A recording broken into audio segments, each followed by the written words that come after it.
everyone, and welcome to the grand final of LCS Proving Grounds presented by Verizon. If this is your first time joining us in Proving Grounds, oh Lord, you are in for a treat, my friends. We have the top team from Amateur in No Org facing off against the top team in Academy. We have a Cloud9 Academy, of course, for the title in our first ever Proving Ground Championship. I'm LaTigris, overjoyed to be joined by some of the best in the biz today for the analyst desk. We got Emily Rand and we got Rafa. You have been casting these games throughout the season. Can you believe that we have finally made it to the grand finals?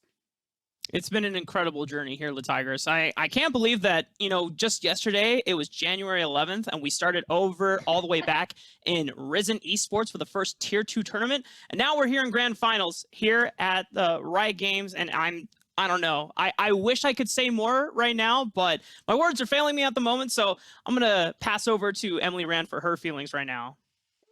Well, I'm relying on you to carry me because you know these teams a lot better than I do. But I'm so excited because I say this every year it happens. But back when I was a journalist and I could shadow teams, Scouting Grounds is like my absolute favorite event because you got to see all of these amateur or players that were even just plucked straight off the ladder go into team environments, get coached for a week, and then go up against each other. It was such an amazing event. I'm so happy with the way that Riot has poured more attention into Academy and Amateur this year. We have the best amateur team facing off against the best Academy team. Like, this is exactly what you want from a tournament like this, right? So I'm super excited. Their match the other day was really interesting to watch, and I'm curious to see how both of them go into this match today. Those that have been tracking the development of Academy as well as Amateur know how easily it is to get invested in these players. And it feels like the Proving Grounds, we have had a lot of people join us along for that ride. And speaking of which, we are here at the grand final. Let's take a look at how we got to this very magnificent moment for this match to be. Because after defeating No Org on Thursday, Cloud9 Academy locked their spot here in the final. And 100 Thieves Academy took down Evil Geniuses Academy on Friday before No Org won out against 100 Thieves in quite a banger and very quick series to boot. So speaking of that series that we saw between 100 Thieves Academy and No Org, Emily, blink and you might have missed it. No Org delivered some speedy wins and very quick adaptations in their 3-game series. Yeah, so it was a quick 3-0. I mean, I think the big thing that I really like to see is No Org making some adjustments, using the flexibility and strong communication they have between Anda and then obviously Viper in the top lane and Firefire in the mid lane. I thought the swapping of their champion picks was really interesting and smart in the draft. It adds another layer to their draft that they can now use to go take on C9 again, who they did lose to initially in the upper bracket. And, I also think that sometimes when you have a team, I think both 100 Thieves and No Org really do like to play around their top side as opposed to their bot side. And No Org just has stronger synergy, stronger communication, and a little bit stronger of a top side. Although I would like to say shout out to 100 Thieves for the increased communication and synergy we saw from them as the tournament evolved, right? I think you can look at their earlier games and then look at their series even yesterday. Despite the fact that they lost, you can see marked improvement. And not to take anything away from 100 Thieves Academy, you already said it before, Emily. They had a little bit of growth for them, especially when you look at the 3 players that were brought up from 100 Thieves next in Kemvi, Tenacity, and Poom, right? And then combining that with Demonte and Luger, all who had brilliant moments throughout the Proving Grounds tournament. But they kind of met their match in No Org, who are kind of on a revenge streak right now because after losing against Cloud9 Academy 3-1, it was, in some ways a very close series, even though the numbers don't necessarily speak that way. But anytime that No Org have lost a series after going on a huge win streak throughout the entire Proving Grounds Spring Circuit, they came back 10 times stronger, 10 times more fearsome, and now they're looking for vengeance against No Org tonight. And a lot of the flexibility and adaptation that you were speaking of will be shown in tonight's series today. A notable change in the way No Org played throughout that series, making a speed run of it. But that ain't the only speedy thing that we have been tracking in these parts for the LCS Proving Grounds. We've got these stats that we have been watching all season long. Samsung SSD Fast 5. We've got our leaderboard for Proving Grounds specifically. And would you just look at those numbers there? Yeah, I'm going to take your attention. I know we're looking at top lane and jungle. That's cool and all. You don't want to look at that. You want to look at mid lane right now, ladies and gentlemen, because this is where a lot of the juicy stories actually come to life here. Fire, one of our mid laners in tonight's matchup, has the fastest mythic item completion out of any mid laner involved. We saw how he was able to make that happen anytime that he had priority over Demonte in the 100 Thieves Academy series, and he's able to find advantages while still maintaining a high CS lead as well. Whereas Compy is someone who doesn't get a lot of resources, and this stems a lot from his upbringing in 100 Thieves Next, where on a team with Kenvi and Tenacity, and even when they left and NXI coming in to replace them during the last part of the Scouting Ground Circuit 2020 season, Compy was still someone that didn't work with many resources. He was working on basically a Dollar Tree budget income, and yet he's still finding advantages by solo killing Fire in their Thursday matchup. So the fact that Compy is still contributing to the overall success of Cloud9 Academy while working with practically the bare minimum is absolutely insane to me. And I'm just going to shout out something that I know we're going to talk about a lot more later on, but King up there with having the fastest to 10k gold as opposed to Value, who is still average. I feel like a lot of Value's numbers, people are like, oh, he also does not work with as many resources from his team as someone like King, but he's at average, and that just shows you how much faster King is in comparison. And he is, you know, kind of the crown jewel of this Cloud9 Academy lineup. So look out for him.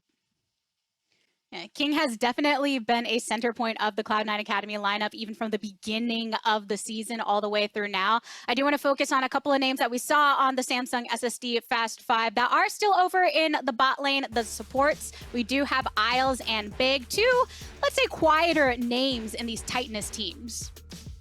Yeah, Isles, you know, having come from the Oceanic region, you know, Pastry Time being our lovely expert on this guy, has shown an incredible dominant playstyle. I know Smacks, one of our colleagues that you got to meet over on Thursday, is a big fan of Isles. In fact, it's probably his favorite support. He is a huge fan of Isles. But when we look at Big, this is someone that a lot of LCS fans are probably going to know, as he's come in and out both of the LCS and the Academy scene. And during one of the interviews that we had with him over on the Unified Grand Prix earlier this circuit, Big was talking about how one of the things that he wanted to do in this No Org lineup was step into a leadership role, and something that he learned from his time working with Meteos over on Optic Gaming Academy, and that he was inspired a lot by how vocal he was and how dominant he was in terms of being able to control the map. And that is what Big has been mainly developing and growing to in terms of a team player here.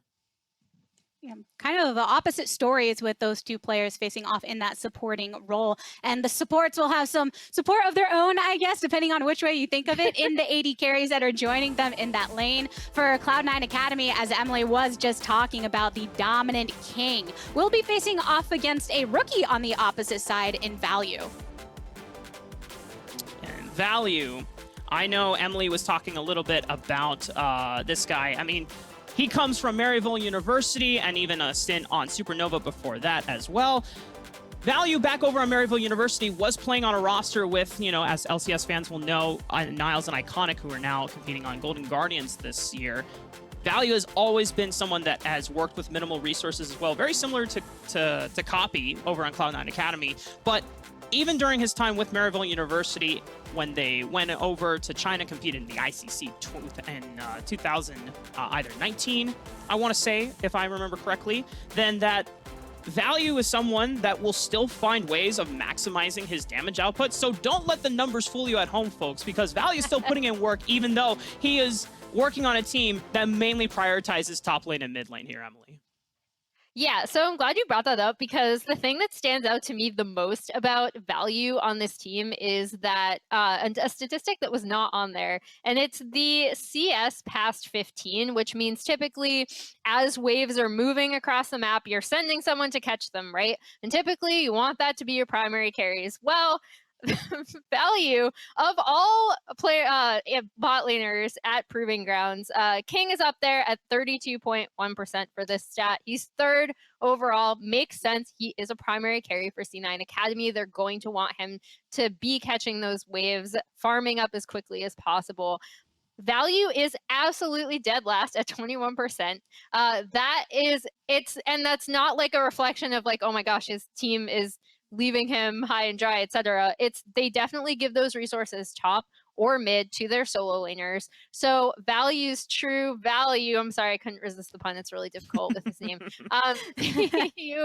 You really see him coming out in team fights, in skirmishes. That's where you want to be looking at him to shine. They're not going to, give him as much attention. So it's really to his credit that he can do so much with so little. We will be looking at value to shine in those team fights, but Emily, that also feels like something we have seen from King so many times thus far.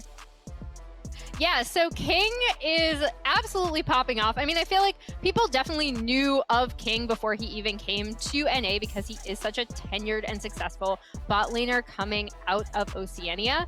However, he has just been an absolute monster, and he is the carry that you absolutely want to watch out for on C9 Academy. This is who they're going to be giving their resources to, not only in terms of like a gank or bot lane priority, in fact, more just, again, like I said, with catching those side waves. Their 2v2 down there is incredibly strong. And then King is just incredibly strong in a lot of these carries that we see. Jinx was a massive pick for him earlier on. We've even seen him play the Seraphine, though, in past patches. Like he is a lot more like flexible and versatile than people might think.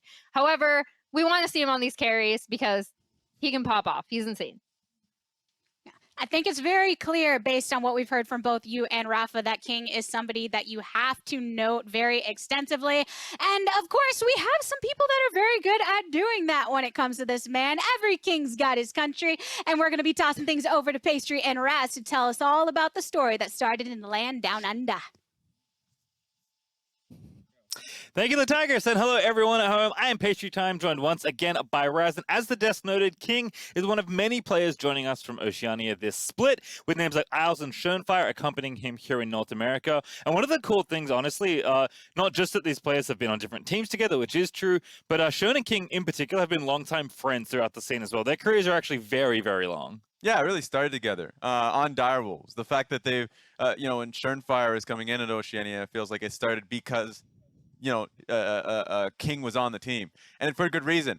Top 280 carry in the region next to the legend of Reindeer, right? And he was, it kind of is baffling for me seeing the development from then to now, because back then, to me, he was the Zoomer that was resource intensive and had the full confidence that if he had all the gold on his vein or Twitch or anything, that he is going to be the reason why they win those games. Till today, having all those championships underneath him and the years underneath him, that development means that he looks across his teammates. He can play the Seraphine. He can play supportive picks. He has confidence in everyone else. He has confidence in what he can provide to the team. I think there's a lot of maturity, when speaking to the players around him and to himself. Like, he has grown far more mature. He is insanely confident in his own ability, and it's nice to see that here in the finals today. Yeah, I mean, dominated Oceania, came over, won a title, now is back to win another one potentially here in that grand finals. Alongside him, of course, longtime friend and teammate Schoenfire, who is the kind of player that has been just about everywhere, to be perfectly honest with you. He is a player that has gone to a bunch of different countries to grind out solo queue just to try and find a spot on a team. So that's a brief look at his history. Direwolves in 2014, Apex Pride, a challenger team whose brand you may remember from the LCS in 2016.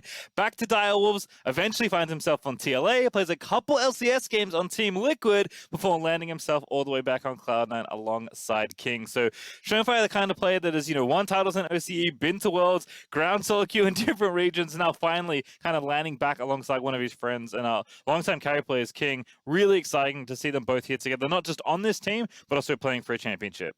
Yeah, I remember coaching in Golden Guardians Academy, and like when he was on Team Liquid Academy at that time, he was playing really well. You could definitely tell the leadership qualities that he had, and the confidence in his own ability to carry. So like that's something that he brought in, and also in that time you were talking about, in which he was just grinding solo queue, his mentality for development is incredible. If you get a word with him, like he definitely knows, and he's harsh on his own play. So like the reason why he's on Cloud9 Academy is because they recognize that. And speaking about like the Oceanic players, because this series definitely has that impact. You see Isles, who has literally his first year in the OPL, knocked the doors down as a support player, got recognized, brought over here. And so like we're seeing that from the side of Cloud9 Academy. And then you almost forget on, at least from NoOrg, Value is a player that was brought up on the desk. Has been around. He is experienced, at least from the amateur side of things, because I remember when he was on Tectonic in Oceania, like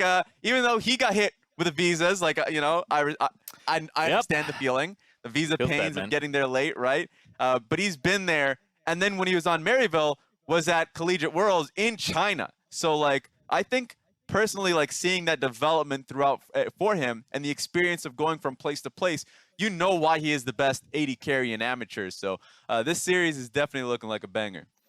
Yeah, certainly going to be a fun series, but a lot of Oceanic flair to look forward to. So let's head back to the desk for a little bit more of the rest of the Men at Work on the Rift. Thank you, Pastry Time, and thank you, Raz. Great to get their insight on multiple players that are taking to the Rift soon enough. And as you heard our lovely casters mention, on the side of Cloud9 Academy, we have Surenfire, who has had quite the storied career. But in the end, he's taking on another storied veteran here in Anda. Yeah, so Anda, you really want to be looking for him to path topside. I think in the game that they did win against C9 Academy the other day, it was because Anda was able to get like a much faster clear to Surenfire's Kindred on the Hecarim, go topside, set Viper up for success, and then snowball from there. I think this is ideally the way that the team wants to play. One thing that I have noted, especially from yesterday's series, is that I think Anda's communication with Firefire has improved significantly throughout the course of this Proving Grounds tournament even. So that's also something to look forward to as well, because I want to see him not only pathing topside, but he can have that option to go mid, try to snowball mid, and Firefire is someone who likes to roam too. So if that's possible, Firefire will also be up, probably up in that top lane, making sure that Viper, especially if he's counterpicking, is getting a really strong lane and getting ahead early so they can snowball from there. And just to add on to that, Emily, we need to kind of reiterate the fact that Anda, even though he is someone that has now grown into a very cerebral jungle, being able to play the map correctly and intelligently well at this stage, we have to remember that Anda has been to Worlds twice, actually. And a lot of people say that, okay, yeah, he went to Worlds with 100 Thieves in 2018. What's the other time? Well, he was a sub over on Immortals when they went over to the Worlds in 2017. Even though he never got any stage time, as a sub, he grinded the Korean solo queue ladder. He was the first North American player to hit Challenger within a rapid amount of time. He was spamming Nidalee and Ezreal, which are probably in jungler history. It is by far two of the most mechanically complex champions that you can play and master. And throughout this entire Proving Ground circuit, mostly it has been the likes of the Udyr, the Hecarim, sometimes the Elise comes out. But if he ever busts out the Nidalee, then you know things are going to go down on the Rift. Just, being careful of language here on the Riot Games broadcast here. But for Surenfire, this is someone that, like Pastry Time has said, has been looking to prove why he is one of the best here. And throughout this entire Academy regular split, he has shown to be an incredibly dominant jungler, being able to make sure that he is constantly ahead of his opponent, and then working with this Cloud9 roster, especially on a team with King, longtime friends, now finally on a roster together. They can prove why they deserve to be recognized as the best team here in the Proving Grounds tournament today. That is a great point. There are so many unions between players that have happened throughout this season, and getting to see how that synergy plays into the teams themselves. I do want to focus a bit on the mid lane, though. That has been a huge topic of discussion, being that we have two of the fresher talents that have been making their presence very much known here in Proving Grounds. Hey, where there's smoke, there's fire. I do want to talk about Firefire, because actually back when I was a journalist, Scouting Grounds, like I said, is one of my favorite events to cover. I covered Five Fire's Scouting Grounds team. And one of the great things about Scouting Grounds is that you get to see how players can mature in a team environment from the beginning of the week to the end of the week. So obviously, short amount of time. But even across that week, I saw Five Fire grow in terms of his communication with his team. I know other junglers have called out, more specifically Mike Young when he worked with Five Fire, that he helped him really understand like how to communicate with his jungler, some laning things, and these are all things that I think if you think you have your mind made up about who Five Fire is, maybe you want to take a look again, because these are all areas that he has really improved on and matured as a player.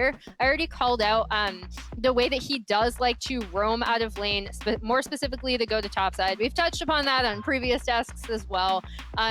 He loves to help out his team. He also loves to be a focal point and carry. I think his communication with Anda has improved to the point where you can see Anda probably going from mid to top a lot and really, really focusing on that top side. He can also help Viper snowball. I'm just really, really looking forward to seeing what Five Fire can do today. And across from him is, Copy, who I know these two know each other so well. I know Mark can speak to this so much more than I can because they've seen each other a lot. For all the amateur fans at home, they know that this is basically the 2020 Scouting Ground Circuit rematch in the mid lane, and we've seen it during the Faceit Finals, we saw it at Challengers Uprising Finals, we saw it at the Upsurge Finals as well. These two have been going at each other for almost the longest time, but this was the first time in quite a while where Copy was not playing against Five Fire because he got the promotion to go all the way up to Cloud9 Academy, one of the couple players that did not stay with the Oregon 100 Thieves after his stint on 100 Thieves Next. And Copy, going back to the Samsung Fast 5 stats that we saw, slowest mid laner for first mythic item completion, right?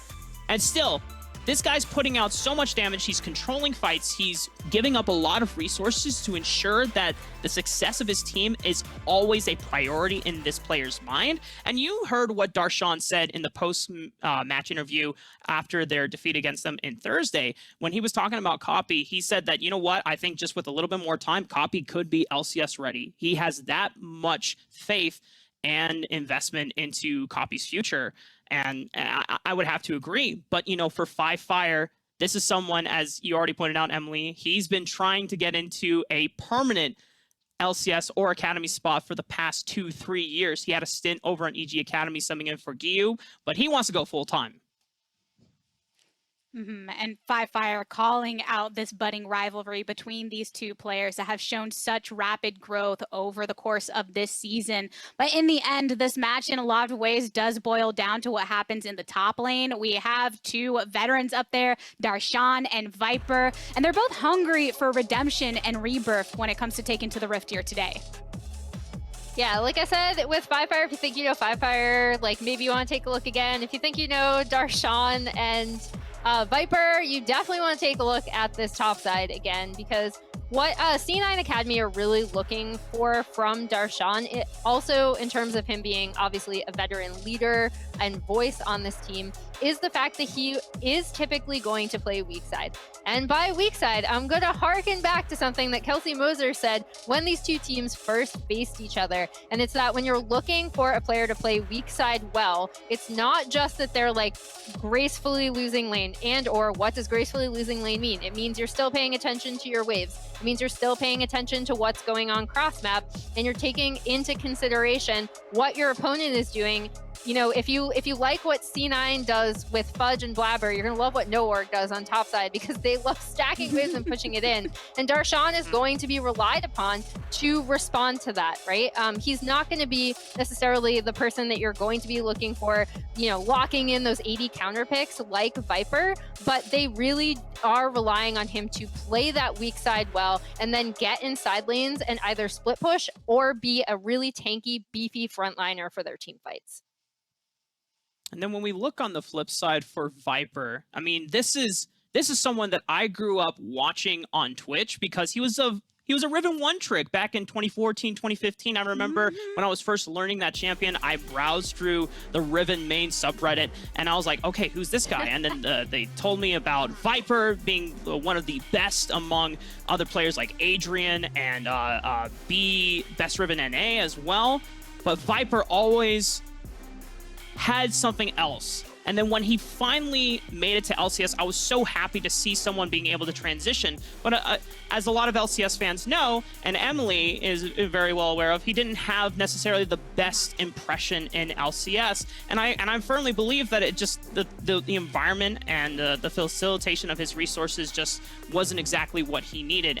But he has gone under such a huge growth and improvement throughout this entire Proving Ground circuit. A lot of the times when we got a chance to interview him, either in post-game interviews or with our friends Cubby and Smacks over on the Proving Grounds podcast, he would talk to them about how much confidence he has regained as a player, and that being able to play in an environment where he can expand his champion pool and diversify his play styles, and being able to recognize in games, even when he is the main win condition for a team, if it doesn't work out that way, a counter gank goes wrong or a gank setup goes wrong, a dive is botched, he's able to step up and say, hey guys, you know what? I'm no longer the play. I'm no longer the win con. Let's go through 5-fire. Let's actually play through value this time. I will do my best to still contribute to the team, and they will still find ways to be able to pull out wins.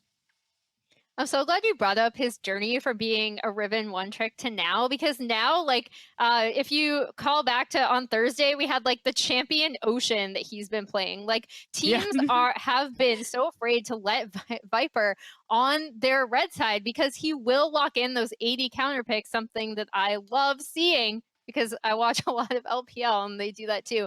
And you can really punish a lot of like quote unquote safer blind picks by locking in something like a Vayne, by locking in something like a Kalista. And the fact that Viper has been given the confidence by this team and been so supported by Anda to, push those stacking waves in, to pick those counter picks, it's just amazing to see. So I'm looking for No Org to really be relying on him today as their primary carry. Right. And something just to add on before I know we're going to be going into the match sometime soon, but to add on to this conversation about Viper, transitioning from a Riven one trick to diversifying his playstyle, that's what Darshan did as well. When he first started out on Good Game University back in 2012, 2013, when LCS first started, and as Zion Spartan, as his teacher would refer to him sometimes, he was a split pusher and a carry player. His Riven was probably his most well-known, apart from his Jax. And I still have memories of him backdooring the Nexus of TSM on the Nasus as well. But the fact that he has now gone through such a change in as well, understanding that he now has to be a team player or a role player sometimes in these situations, and being a leader in Cloud9 Academy, I think he recognizes what Viper's going through right now. And so even though they're going to be battling each other in this grand final series to be the king overall in this tournament, I think there's a lot of a respect between both of these players because they both understand what each other's going through right now. Even with those historical pullback memories from Darshan, we still see him evolving as a player. Viper, so much so that we even had an over-under on how many bans were going to go against him in yesterday's series, because that pool really has expanded to that point. Before we get into the games, though, I am going to make one last analytical request from you both, starting off with Emily. Who do you think is going to be taking the series today, becoming our LCS Proving Ground champions? All right, so as much as I want to see the revenge, like No Org getting the revenge and kind of biting back at C9 and making all the adjustments that they have to, I'm still going C9 3-1. I think it's going to be a closer 3-1 than what we saw the other day. Because if people remember that series, it was No Org taking the first, but then C9 got progressively more and more snowbally as it got along. I don't think it's going to be like that today. I think it's going to be closer. But I just have a lot more confidence in this C9 Academy lineup. I think they have a little bit more flexibility still than No Org. And I also think that they do know how to somewhat stymie that snowball topside that No Org likes to play around. So, Emily, I know that all three of us, we like the C9 merch. We like the C9 drip. and I've been a fan of C9 ever since 2013 of the original roster, Meteos, Balls, High, Elimination, and Sneaky. So naturally, I'm going with No Org 3-2 because Nice. if we saw anything from the adaptations that No Org made when they were able to play through value, understanding that that sometimes the ganks that were botched to support Viper in the top side of the map against 100 Thieves Academy, value got a mythic item completion before anyone else on the Rift, and they immediately pivoted, something that No Org typically don't do. It sometimes happens, but usually the win con is through the top side of the map. The fact that they show that flexibility gives me a lot of faith that they can actually play through value potentially in this series if the composition calls for it. Oh, so we actually have a split here on the desk between our analysts and the predictions. I'm sure it is split across the chats and the socials as well. But I say it's time to get into the action with titles and legacies on the line. We have our two magnificent casters, Pastry Time and Raz, ready to bring us into it. Gentlemen. Thank you very much, Tigers, Rafa, and Emily Rand. Raz, it is time, baby. It's grand go! finals here in the Proving Grounds. I'm ready. I am absolutely ready for this one. I mean, this is what both these teams have played for. Cloud9 basically destroying through Academy, first place there, coming into this round, and No Org, with all the trials and tribulations of them, like they're here for one reason, and that's to get noticed. And win the championship. Remember, it's not about money for them. They're here because they want to be seen here. No Org is a name. They're named No Org for a reason. Exactly. All right, well, ban's already done here. Kaisa, Nidalee, Seraphine on the Cloud9 Academy side. Jinx being banned alongside Lilia and Oriana there for No Org. So already a lot of changes from the last time these two teams played in the upper bracket final. Tekram the first pick, and now Trist, very flexible for No Org here. Can either go to 5-fire or to value, or honestly, maybe even to Viper. He's showed some 80s top already. He's played quite a bit of Tristana in the top lane, not only just earlier in Amateur, but also just in solo queue. So this is a true triple flex. That being said, AP junglers being destroyed here. Nidalee being banned alongside Lilia, so expect the Udyr to be locked in. There we go. And we probably will not be seeing AD mids other than the potential Tristana pickup. So I'm interested to see here where that will go. All right, we'll see, I guess. But Cloud9 going to have to respond now. Obviously, Shenfei has already decided to take the slower end of the jungle matchup here, giving over Udyr basically in trade for Hecarim. Rel seems like the obvious pickup for Isles, especially to pair alongside the Hecarim. Yeah. And then we'll see if Cloud9 want to take AD here themselves, or if they're happy to maybe pick a stronger solo lane champion and then let King kind of get knocked down a couple pegs. I expect it to be a Kaisa. Like, just think about it comp-wise. You have Hecarim, Rel. That's a lot of great engage. It makes it easier for Kaisa to just dart into the back line. The only issue is that if you see a Kaisa, naturally No Org would want to just throw that into the bot lane, the Tristana that is. It's a great matchup for her. So looks like it's going to be an Ezreal being picked up for King there. Yeah, I mean, not bad here for King. Definitely not the same late game level of scaling with something like the Jinx that he was playing so often in the last series, but of course No Org have banned that here anyway.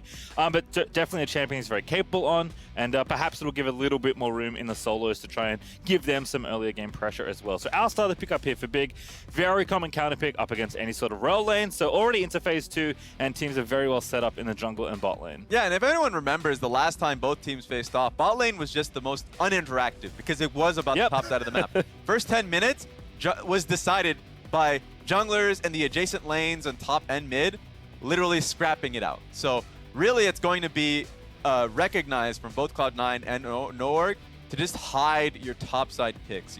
I would expect it to be top counter for Viper on 5, much like Emily alluded to on the desk. And then for Cloud9 Academy, if they are going to blind, they're just going to chip at things like, let's say if it could be a Gnar first pick. Just start taking away the things that can threaten it early on the top side. Yeah, Rise going to get banned there on the other side, so pretty likely, I would almost say that we get 4 top lane bans here. I think maybe at least 3 if Cloud9 Academy have something else in mind, especially given that Copy has been so comfortable up against 5-fire, even on the likes of Control Mages, even though he's not going to get Oriana this game. Yeah, I expect a Twisted Fate ban because something that's really strong for No Org and that's worked for them in the past is just try and solidify a great pick for Viper and then have 5-fire roam towards topside. The Ornn ban, sure. Darshan's played a lot of it, but one thing Twisted Fate hates are tanky laners that you really, like, if you don't find that first window, it's hard as hell to find a second window because you'll be too tanky and you'll have to, like, secure 3 people topside. That's not going to be the case. I expect a Scion being picked up from Cloud9 just because I don't think NoOrg will show their top lane here. I'm expecting that to be a look towards what Fire is going to play. Yeah, I think Tiff's a good call out here. Of course, we do have the Triss still on the table, but I would guess, like you alluded to, Raz, that it is just going to be Values champion there in the 2v2. Seems perfectly fine. Fire back to Akali, perhaps? Yep, that will be the selection here. I love it.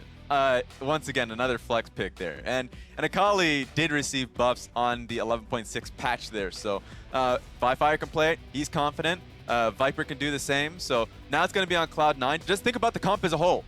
What do they want to have that deals with Akali primarily in team fights and can deal with her on side lane? So this is going to be a hard task for Darshan here.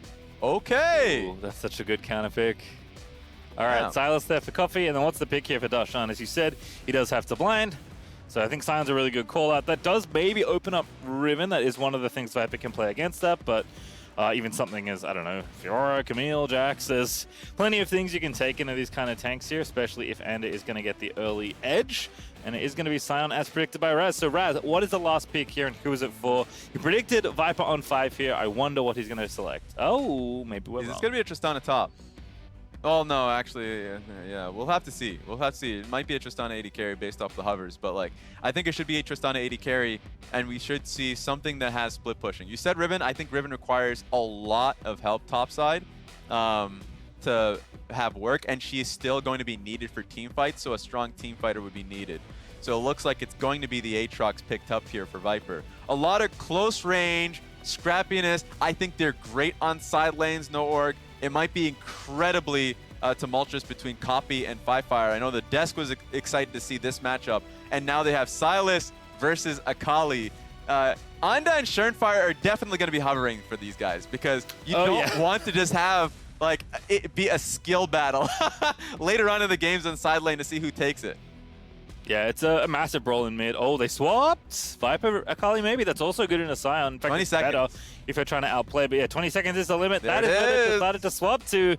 So a lot of ring around the rosy for NoOrg here in their solo lanes. But this is one of the things that's so exciting about this team is that they have so much flexibility. Like even their jungler Ando, right, who got Udyr, one of the premier junglers in the meta right now. Like he's played Poppy the last time these two teams played. He's played Morgana from the jungle before it was cool in recent solo queue. That was last year on 100 Thieves, I believe, 100 Thieves Academy. So like their whole top side is very willing to do a lot of different things to try and get an advantage on draft. I think it's why their red side drafts are so cool.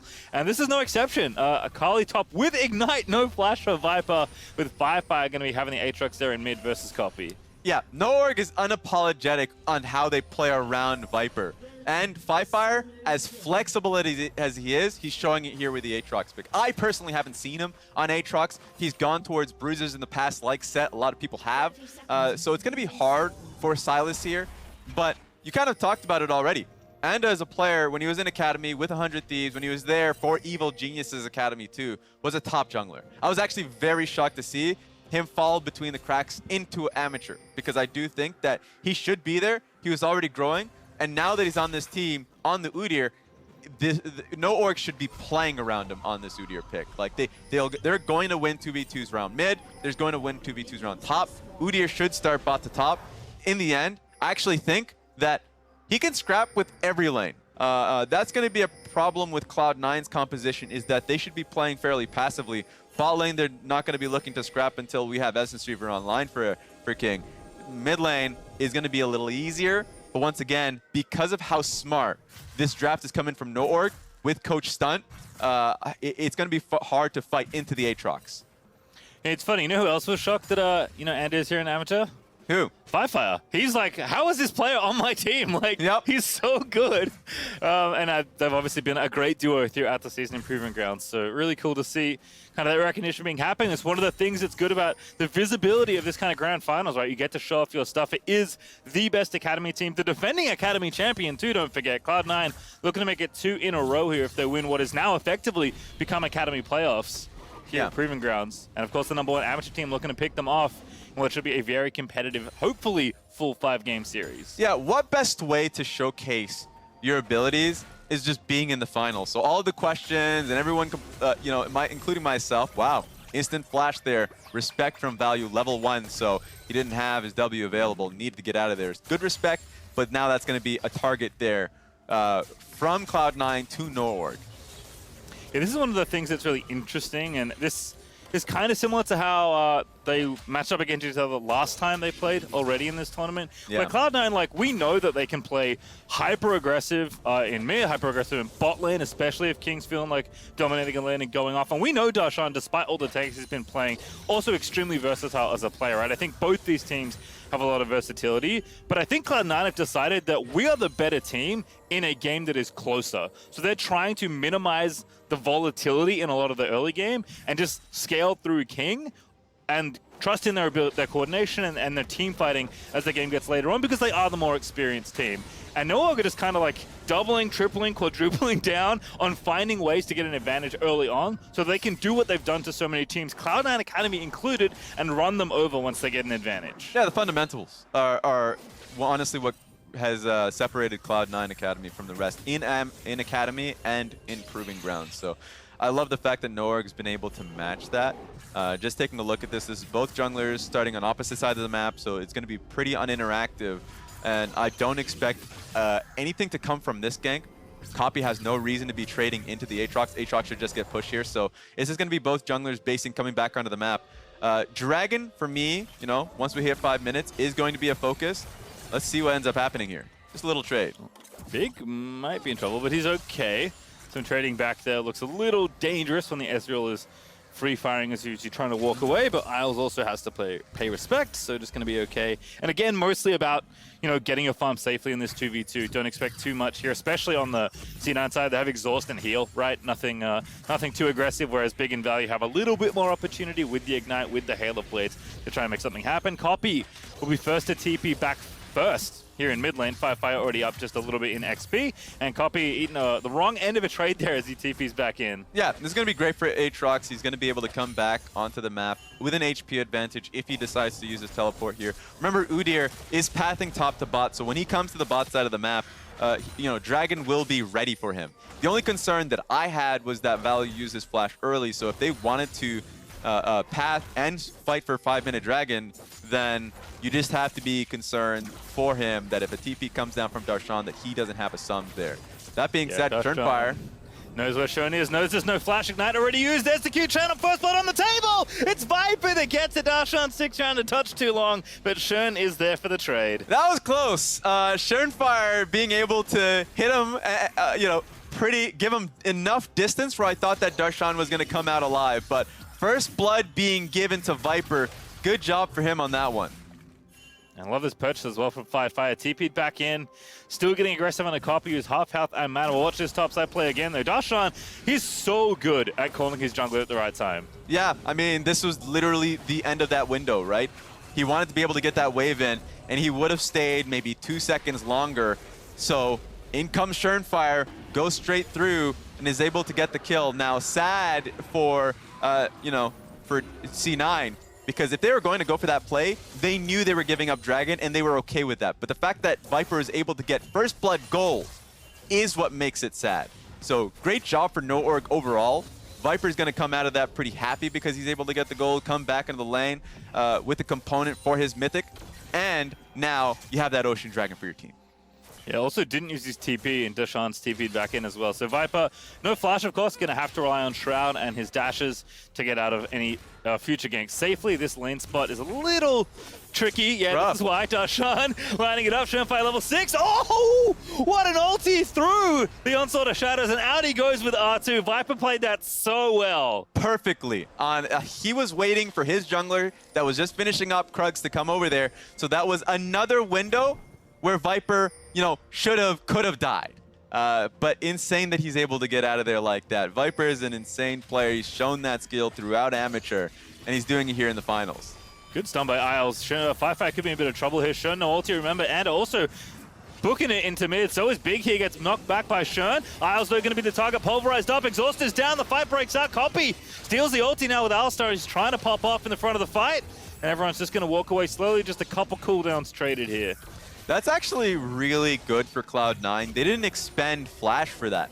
The target ended up being Isles, but at that point, they weren't really all in for that one. I think initially their goal was to go for copy, but just didn't find the opening. I think it was a good knockback on towards Alistar, because if Alistar was a little closer to the engage, that would have done it for Noorg. Yeah, I think Sean playing the correct defense there as Firefly gets the lane pushed in, is winning here in mid lane pretty handily, which is a big difference from kind of the thrashing Copy gave him the last time these two played. 20 CS ahead is real nice for this counterpick Aatrox here up against the Sylas. Already has the early Grievous wounds as well, so Copy's not going to be able to get out of jail free nearly as easily with that W. That's the thing, and we're going to be seeing Anda come in for this gank. Here we go. Darshan, and again, Darshan completely dead here. Execution's almost there, but Anda with the last hit nonetheless. A lot of activity topside, and that's what we expected for both of these teams. And so now it's going to be Sion that's struggling. He still has a lot of utility for the team later on, but big amount of damage. Oh, this could be real bad news. Does have Aftershock though. It's going to be okay. Value answering back, but King stepping forward immediately to challenge. And that's going to force Value to rocket jump away. King and Isles continuing to find leverage here in this 2v2. The early flash pressure they got at level 2 has converted into actually a decent CS lead here for King. He's about 10 ahead, looking to maybe make it 2.5 waves in short order. What a scrappy early game in our game 1 of the finals. I'm used to teams feeling each other out and not trying for too much, playing incredibly defensively. That's what we saw in the LCS finals. And look at this one. So once again, on a wave that's pushing out, Darshan needs this to get fully pushed in. Anda recognizes that, comes in. And that's when, Viper's ultimate came straight back off cooldown. So great timing. They get the kill. And now it's going to be the Akali who has that lead. Yeah, looking good despite the CS discrepancy. Viper with first blood gold and that assist money. Should be heading gold. Ooh, Copy dashes back past the queue. And now Schoenfire is in there with the ulti. Flash here for Firefire, but he has to use it and he's not going to use it. Oh, he does late, but the rep buff, not enough. Somehow the man's calculated it all and gets out of there safely. Man, he knows when to hold him. He recognized the exact time in which he could do it. Really well done from him. And yeah, he's had a huge lead throughout this early laning phase. I know we've seen some bruiser matchups versus Sylas in the past, but yes, Aatrox, really difficult to deal with. The Executioner's calling that we mentioned earlier on really takes away the primary trading, the way in which Copy wants to trade. Oh no, all right. So a lot of help being brought in here from Noorg on this one. I think Sylas does want a base here, but he does have teleport. Pretty scary Udyr. Isles just going to have to dismount and walk away. It's going to be all right. They're only level 5 on the rail. Both support's actually been pretty active here in the mid lane. One of the tough things, though, is that when you gank a Sylas as an Alistar, if he's ready to hijack your ulti again, it's pretty tough to get that kill. There's kind of a little bit of inbuilt insurance there for Copy as Big has showed his presence. Thankfully, he's at least translating out to this top side here as Anda going to start this Rift Herald. Yeah, and this one is just a great setup from Noorg. They had Alistar in the area, and they kept Tristana down bot. They were pretty confident with how these lanes have been going in the solo lanes that they can just do it solo and just be confident that Aatrox and Akali are just that strong. And if they noticed that King was rotating up, Tristana would have followed. I think that's just it's something that you don't see from a lot of academy teams, let alone amateur teams. And it's just because of the experience, the wealth of experience that Noorg does have between Anda, Viper, Coach Stunt. Like, these are all things that they've learned in the past, and it's being applied here today. All right, well, looks like the trade's going to be for this Dragon here. They know the Herald's done. Anda's actually in the area, though. Out of the shrubbery he comes, and is going to force them off the Dragon. It's, 4v3 at best here for Cloud9, so not a fight they're particularly interested in taking. However, perhaps they could look for the re-engage. Fire ready with the ulti. Yeah, Darshan has TP very, very soon. So they're confident that they can stall Noorg out enough so that Darshan can be a part of the fight and it won't be a TP disadvantage. All right, remember it's, I think without killing Sion, now impossible for Akali to cancel TP as well from Sion. But she did have a mini stun once upon a time, but alas, no more on that ultimate. So Darshan can get away with it anytime he wants. I think both teams, knowing this, are just going to back away from the objective here and reset into their lanes. So very active play from both sides, which is something you love to see. As you already mentioned, pretty high octane gameplay so far. It is Noorg with a Dragon and a gold lead of about 200, which is really nothing here this early on. Yeah, and right now, Noorg doesn't have to feel pressured because on that Dragon timer. Just play around Udyr. Udyr has full topside camps up. Looks like he's going to use this opportunity to take Raptors. But if he has something to get on base, then base. Oh, looking for a play. Go so horribly, and a flashes in, looks for the Chilling Smite. But Schoenfire quickly out of there as he dashes back away. Copy going to take the Akali ulti. Bit of extra damage, execution ability, and most importantly, mobility. Saus gets a pretty massive number of dashes. Yeah. Using his own there as well. But Viper TPing in for that play. Unfortunately for him, doesn't really get anything out of it. Yeah, usually I'm concerned about doing Dragon when you have your full topside cleared out, or at least open. Oh, TP here. Darshan right in the middle of the enemy team. Isles already getting started off with the Magnet Storm. And Copy is killed far on the other side, but Viper is going to get the execution on the left. Indeed he does, but now a flash from Big is going to be a kill for Schoenfire. Grabs it there as value now. Caught out of position, but who's caught with who? It's Schoenfire going to get exploded by the Tristana.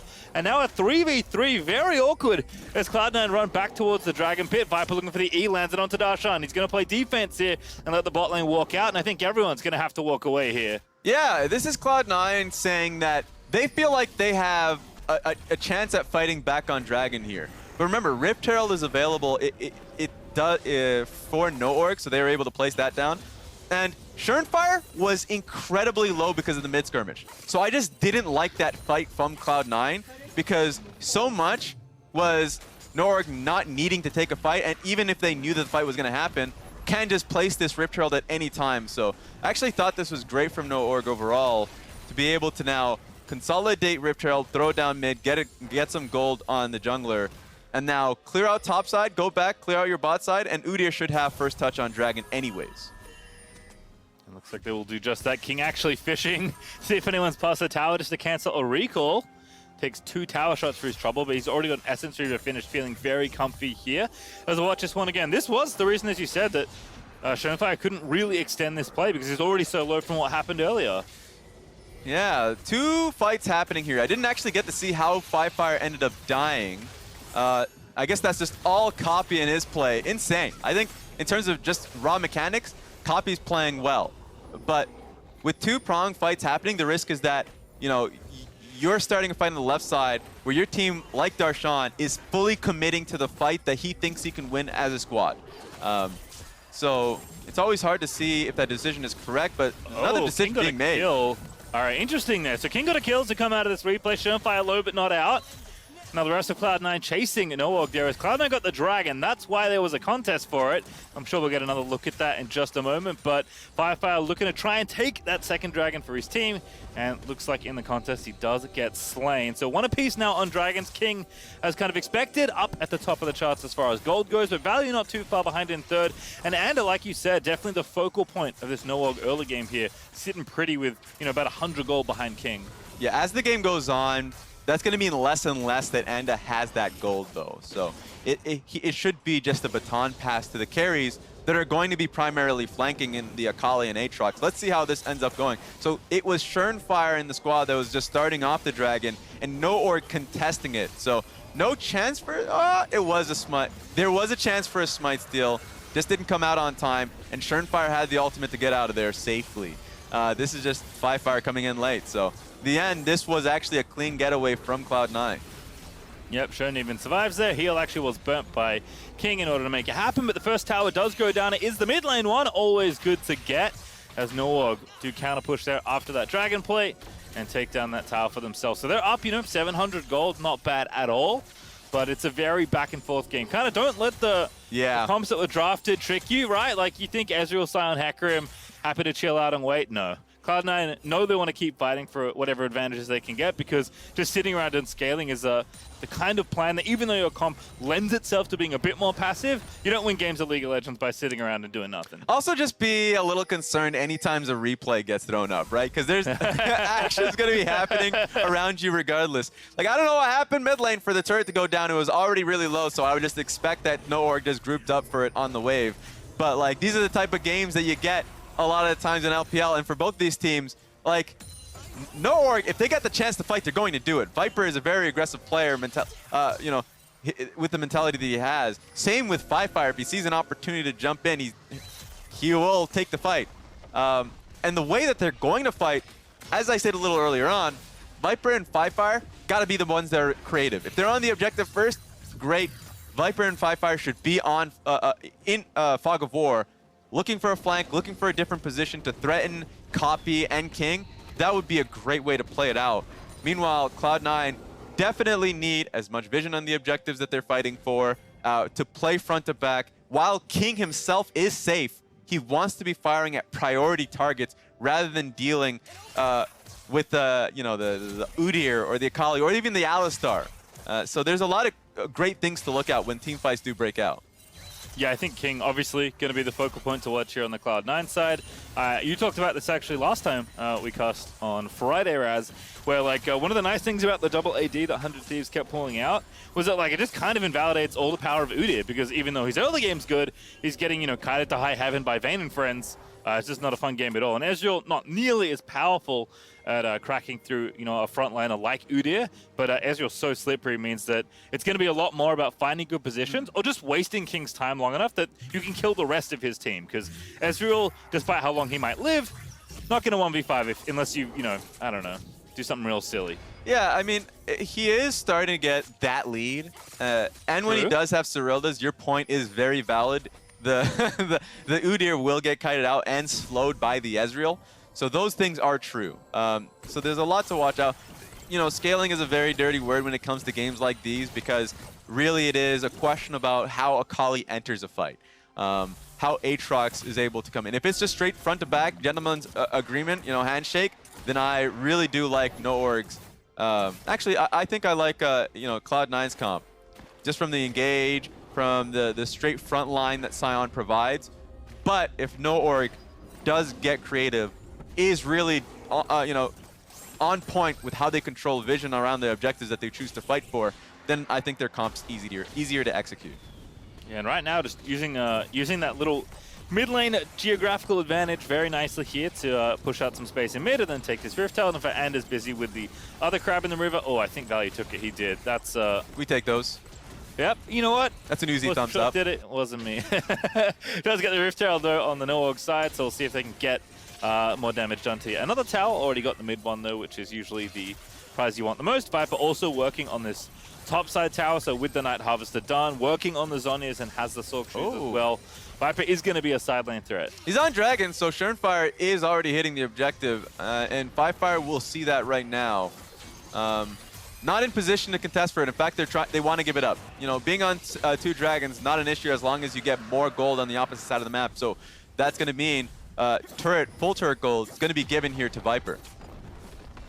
Also have Ander shadowing the left side of the map here, so do have to actually answer this at some point, not just because Viper is going to threaten another tower, but that Herald will easily threaten any tower they can push to quickly. So Copy trying to trade here as kind of the extension of this play, as Ander's actually going to leave the left side of the map and go back to the center. Viper though did knock down the outer. Fire for now is going to save this tower. That 1 melee minute, not enough. A couple that's more close. attacks needed there from that buddy.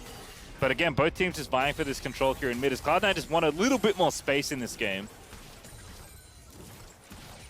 Yeah, and I think the space is going to be benefiting Value in a front-to-back environment. I know that I said as a comp that I do like C9's front-to-back, but just Tristana as a whole is a type of champion that can find windows to jump in and join Akali and Aatrox on dives. Also just benefits from hitting front to back. Now I wonder if the next item for him is going to be LDR, because he's going to primarily hit it, be hitting 3 chunky champions in the Hecarim, the Sion, and the Rel. So like I think LDR would be a good pickup. Yeah, I mean even Silas, like not a super brittle champion, does have some heft. Although he's obviously going to be building AP this go around. Deadman's Plate also finished for Anders, so with NoOrg breaking the outer ring, actually have a really nice opportunity here, especially as we approach this 4th overall Dragon of the game in just over 3 minutes here. This is now getting tough for Cloud9 to play. Like, yes, the gold lead's only 2,000 between. You would think if they can knock down a tower or two, that's very easy to even up that gold. But one of the things that I think is really important when we talk about this concept of standing gold in League of Legends is that you only get the gold if you actually kill the tower. And when you can't knock down a tower in League, even if you will eventually get it, if it takes you 10 minutes, it is so much work, so much time wasted, so much time just running between lanes where you're getting dragged all over the map in these longer lanes where it's very tough. Even, you know, something as simple as trying to kill this bot outer that Darshan's working on. So this is the kind of counterplay they want. Here is Big going to get trapped for a second. Copy catches Ander, but he should be fine here. Ooh, Everfrost is nice. Shoenfire going to follow up with the rest of the team. He's going to bring the trap Shern in. And now Copy getting low. It's Value getting that as he jumps in onto Shern. Going to look for a second here as Noah exploding into the fight. Viper going to grab the second here. Darshan going to run interference, but it's not enough just yet as King will escape. But he's forced to flash as a result. So now Sion's going to run himself into the wall, but Noah, they don't care. They're straight to Baron. Yeah, pulling the trigger instantly. As long as Fire gets out of there, then they can look for another engage on Darshan when he pokes his head out. I don't think that this is going to be another flat-out Baron, but I do think it's going to be a great fight for NoOrg. Oh, Viper. This could be big. Oh, what a play. It's Big that finds a pulverized Viper. Able to find the damage for the kill. And NoOrg are going to get King, the valuable target, and they're going to grab the Baron as well. Darshan and Isles just giving him the runaround. That TP is so late for Copy. Baron is over NoOrg. They have to get out safely. Now Copy going to try and find at least one pick. Akali ulti's good for one, surely. Everfrost's going to miss, but Viper sacrificing himself there as he does give Copy the shutdown. But NoOrg with a big teamfight win after that. Oh no, Copy, the phase checking. I mean, this goes back to that earlier interview that we saw the last time they faced off, where Darshan was expecting a better NoOrg. You know, we've all seen them play throughout Amateur and in the Proving Grounds, and when they finally faced off, it was a 3-1 in Cloud9 stead. This game seems like NoOrg came back to play. I think the fundamentals of which they're playing the game is perfect. That, you know, when Cloud9 was contesting their blue side jungle, because that vision was in favor of NoOrg, NoOrg said, okay, wait a minute, they're not allowed to fight for this. Instant flash pulverize from Big, and he's doing it again. Yeah, it's now Shoenfire caught in his own jungle. 3v1 feels bad, man. Ulti's out of the way, but still going to get killed. It is Fire that dunks him as Darshan tries to swoop in with the ulti to save his teammate, but it's going to be a 4v2. Make it 5v3. Copy going to join the fray with a stolen ulti steal as King's also rotating in. Big Magnastorm for Isles. Copy dancing in, but can't get the kill. Just doesn't have the execution. And Viper, he's dancing all over the shop into the shroud. He goes Q over the wall. He's going to find that kill. Darshan dead as well as NoOrg is ripping into the enemy base. Copy will finally get the shutdown on Akali. Big's gonna die as well. Value's gonna die for the third. And NoOrg, I thought they'd made the right play, but it's a little too aggressive. Copy goes golden. Status will save him as Fire just hope he face checks again, but King is on the hunt. They found him with a blue trinket. Very nicely done. And now Fire's the one to run away here as King's gonna grab the red and let Fire live this time. I love this game already. NoOrg was hyper confident that they could win a fight like that. For Viper to hop over the wall and say, all right, guys, we're taking this one. For sure, we will kill Rel. The team follows through. And the moment fight was going on longer than they would have wanted it to, yeah, we're backing away. He just comes in and nabs the dragon. Anda with the thumbs up play. Yeah, saw it the whole time. Had the speed shrine there. Dips in for the steal. Shern was almost there in time.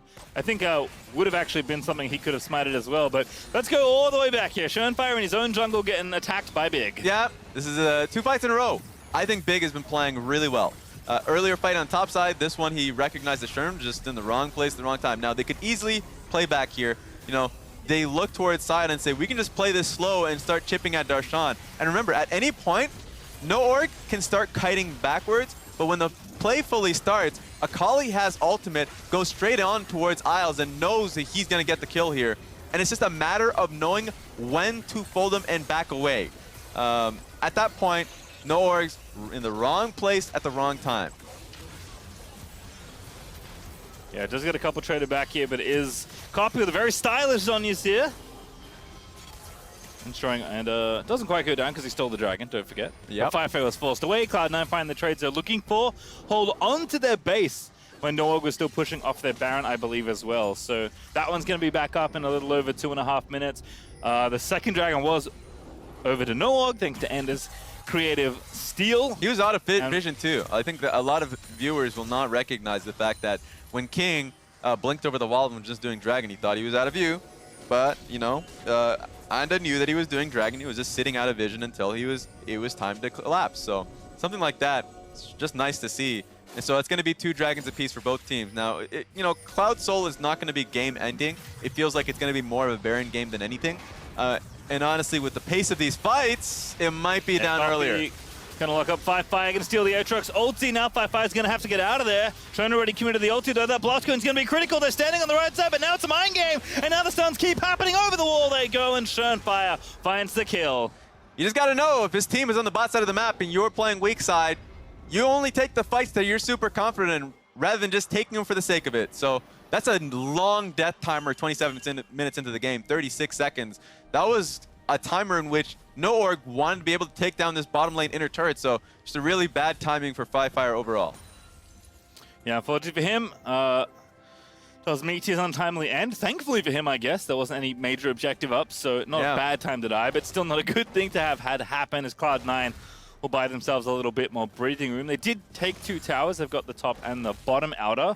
Still working on mid, but that is, I think, an eventuality, especially if they grab the Baron, which is going to be the thing they really want to do here. Also, love to see it here for King in the mid lane. 3 items, perhaps not the ones you would expect, but still very effective. It is Liandry's, the mythic of choice here for Ezreal. Oh, that's really cool.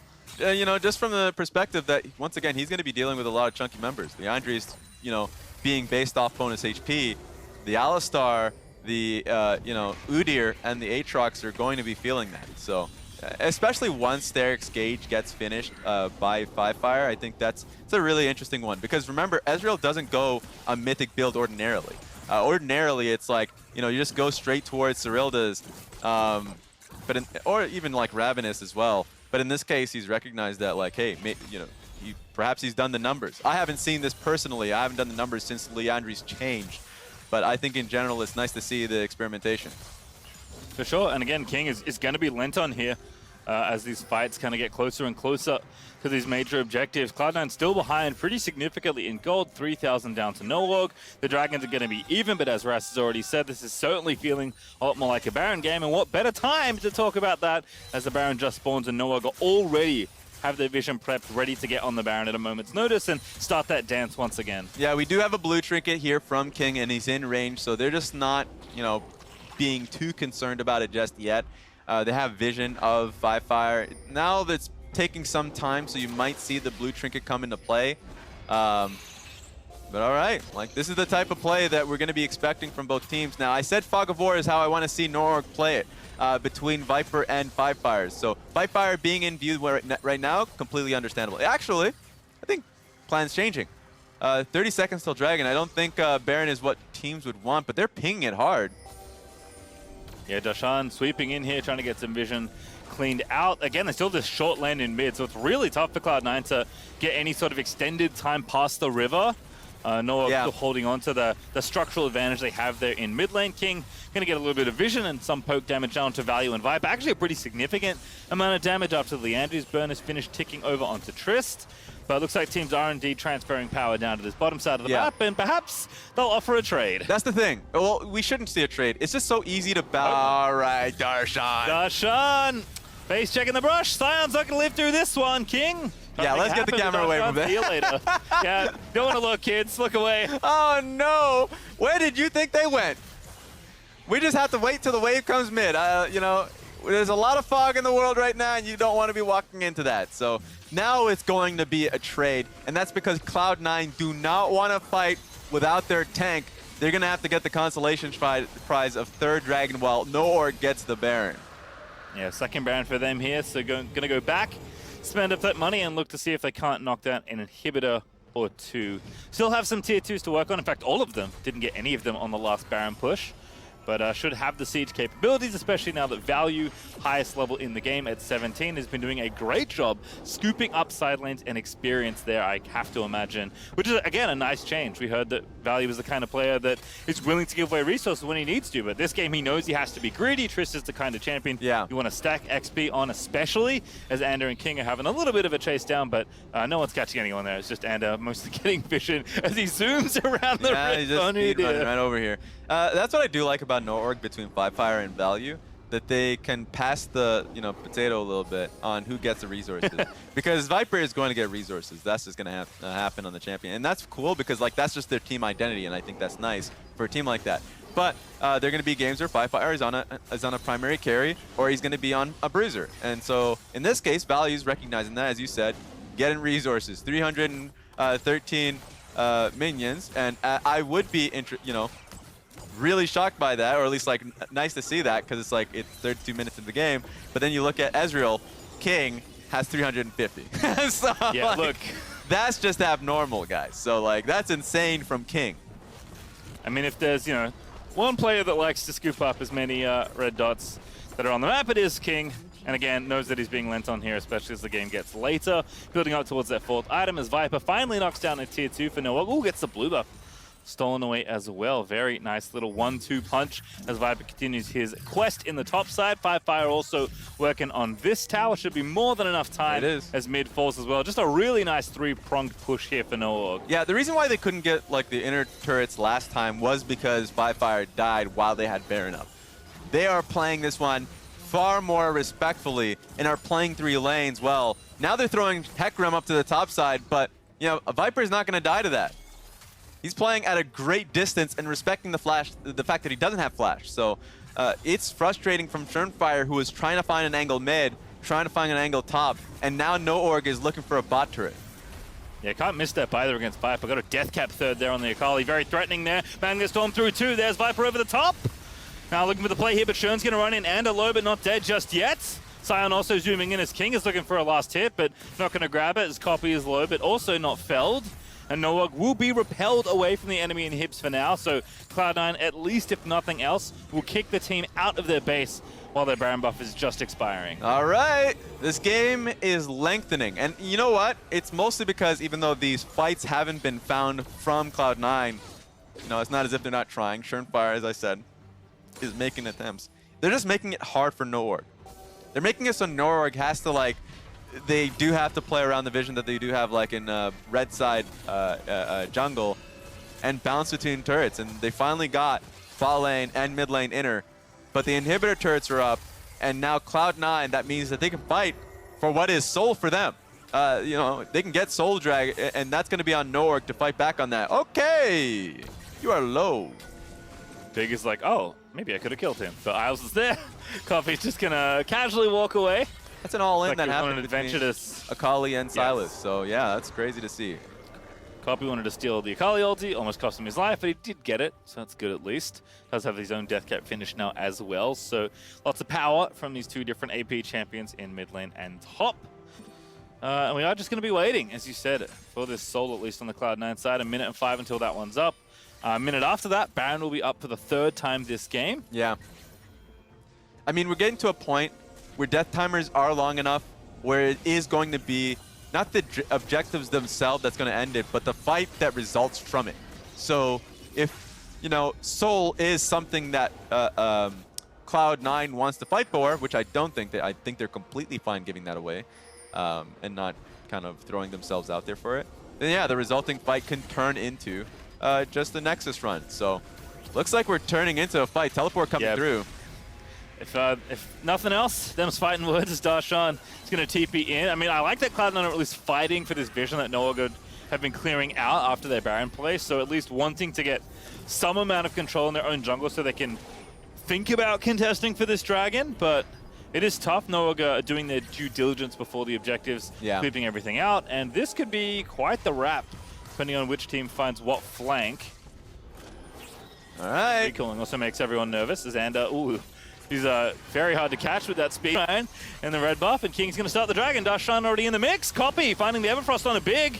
And now Viper looking to go in the backline. Copy just gets deleted as NoOrg are going to leap into battle. Now King gets knocked up by Firefire. A double kill for Value. Going to make it a 3rd. The man's going to be on for a pentakill here. There's the triple as King is trying to fight as best he can. He's going to make a 4. Give the man the penta. He's earned it as Darshan going to be the last one down. And that is game and pentakill for Value and NoOrg. Value was waiting for it and says surprise, assassinates Copy, and the rest is history.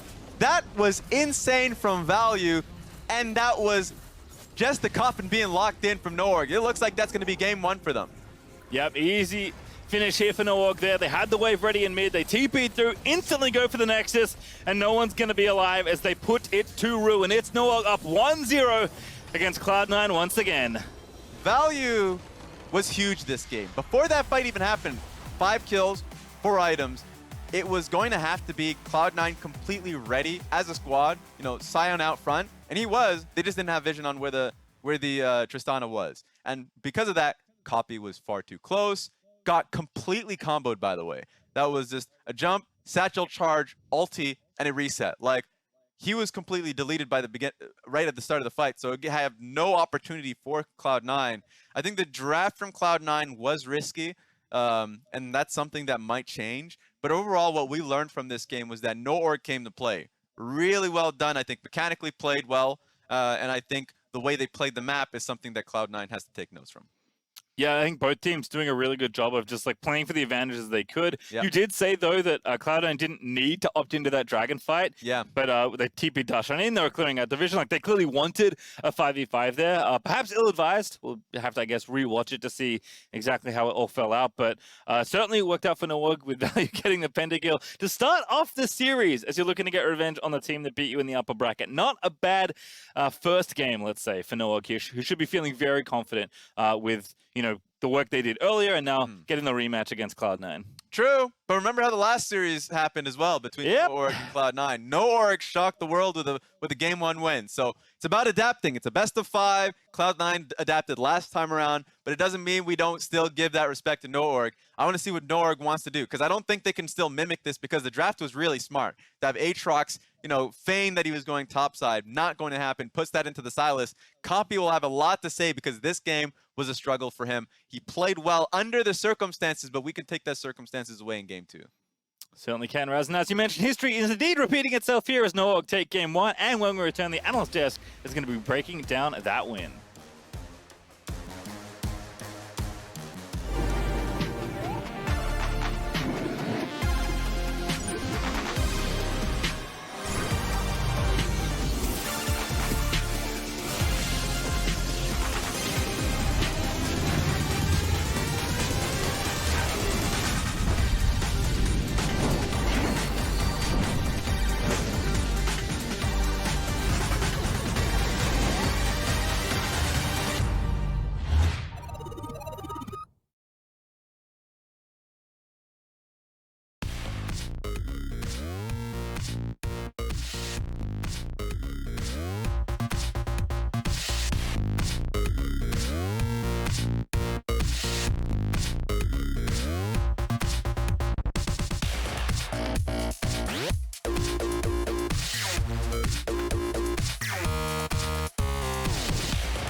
Welcome back to LCS Proving Grounds presented by Verizon. We are on the opposite side of game number 1 between Cloud9 Academy and NoOrg. And while NoOrg did take the first game once again in their match against C9A, whoa, was it opened up with a banger, a whole penta that we got to treat ourselves to kick things off. And guess what? We are starting here on the desk exactly where we ended the game.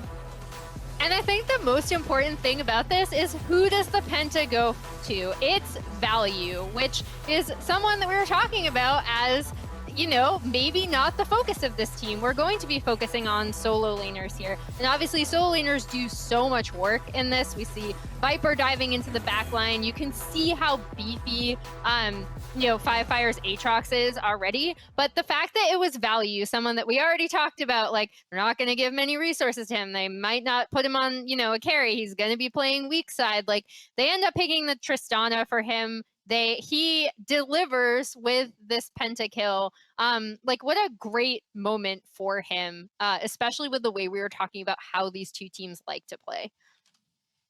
Weak side, strong side. His name is Value for a reason, ladies and gentlemen. This is Ross coming to play, representing the collegiate scene and the amateur scene on the big stage here, in Proving Grounds here. Value showing why you can put resources into this guy. And it all started with the draft, right? And this was something that in the entire desk here, we were all super surprised about, because when we saw the Tristana flex, Emily and I were discussing, okay, Latargos, check this out. We're probably going to see this, you know, actually go up to Viper because he's played Kalista, he's played Vayne, so he's very familiar with playing a marksman top. After we saw the Aatrox, you know, or we saw the Akali locked in, it's like, okay, Fire is going to take Akali. But then Aatrox comes in, and normally, for a lot of amateur teams and academy teams, they're very well aware of the Tristana triple flex. That's a common option. But for NoOrg, that's actually something that we don't see that often, because normally NoOrg doesn't give Value a lot of resources. But the fact that they pivoted this composition, ensuring that he gets a lot of farm,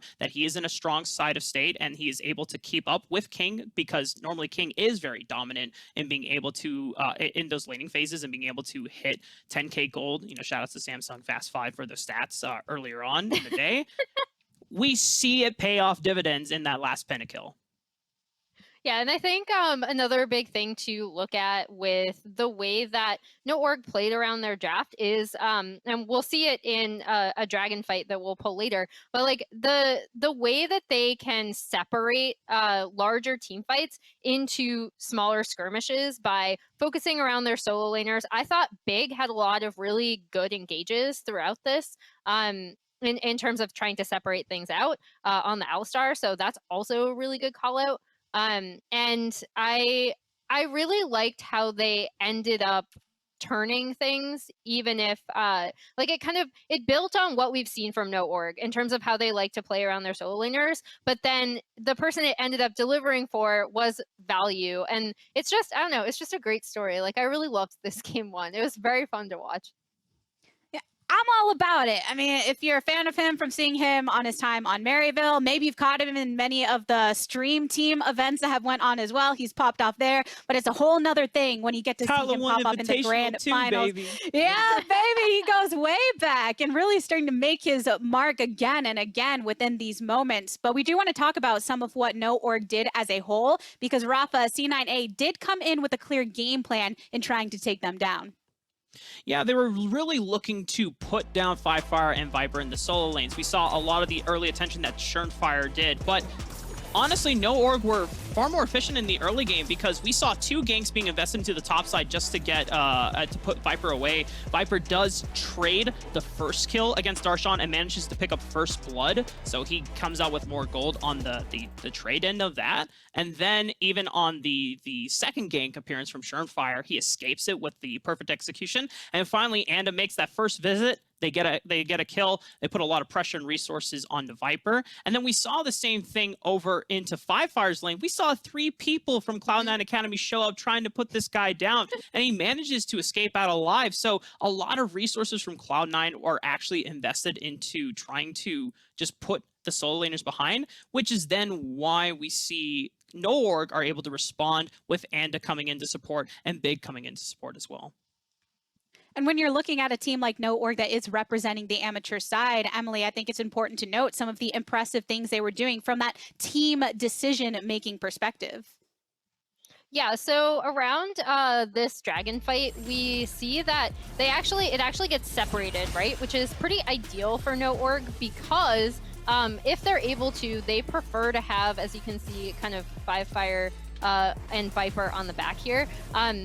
This gets separated into two fronts, and while they do end up losing big, it pulls C9 off the dragon, which they kind of over-focused on a little bit here, in my personal opinion. But then it sets it up so that they speed through this. They don't get the dragon, but they do end up dropping Herald mid, and it's something that I sometimes wish that LCS teams would do more often. Is instead of waiting for this perfect Herald that you want to get onto your carries in the side lane with the first Herald, right? That's not always going to happen. And sometimes, you know what, dropping it mid opens up the map significantly for No Org. Again, like we talked about how, yes, they do want to focus on value as a carry on this Tristana. That didn't necessarily work out for them as well as they would have liked early, and they were able to get advantages topside due to Viper trading that 1-for-1 kill in top. However, they have these solo lanes. They can split up fights into smaller skirmishes, and if you take down that mid turret, it opens up the map significantly so they can split as well. And from that play on, in the end, it was No Org that took the victory. But Cloud9 Academy, this is a series after all. We have seen them bounce back for the series win. They are electing to go back to blue side here. So, Rafa, if you're going towards game 2, based on some of the things that we saw from game number 1, what changes would you like to see? Cloud9 Academy really got to put King in a stronger side of the map here, because putting him on Ezreal duty, not to take anything away from him, he was putting out damage. He was the first person to hit 3 items on the Rift. And he was, I'm pretty sure if we got a chance to see the damage charts, he would be topping it. He was topping the gold charts as well, even though being in a weak side state. Put more resources into him. Don't just relegate him to weak side kingmanship. Make him a strong side king, guys. So, because otherwise, even though Value was able to get a lot of resources, in the 1v1, King was still outlaning this guy. And so Cloud9 Academy have to realize that, hey, you know what? Our strength is through this bottom side. This is where No Org are typically weaker, even though we are celebrating the fact that Value did get a pentakill. This is where Cloud9 have a lot more of their experience through this bottom lane. So they need to play through it. Yeah, I mean, I think we saw a lot of interesting things from C9 in this game. Like, I noticed that Copy was catching side waves a lot more frequently than I was used to seeing. And additionally, like, I actually liked the Leandries a lot from King. I do agree, though, like, if you want to play to, I guess, what your team plays the best, you want to be putting on King something like the Jinx or the Tristana or something where he's just really going to pop off, because I feel like we did still see the fact that he is a stronger laner here, that they will put more resources to him generally. So yeah, I would like to see him on one of those carries rather than opting to give No Org that Tristana flex on red side.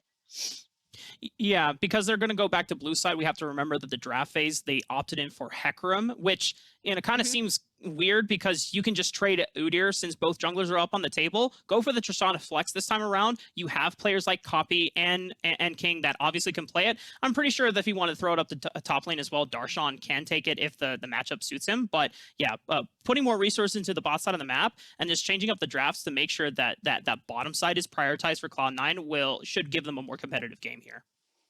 All right, so what we're hearing here is, even though in past series, Cloud9 Academy won off of relying upon King getting to where he needed to be, maybe putting a little extra resources in him right off the top for game number 2. We are going to be getting into game number 2 very shortly. Cloud9 Academy looking for their chance to even up the scoreline.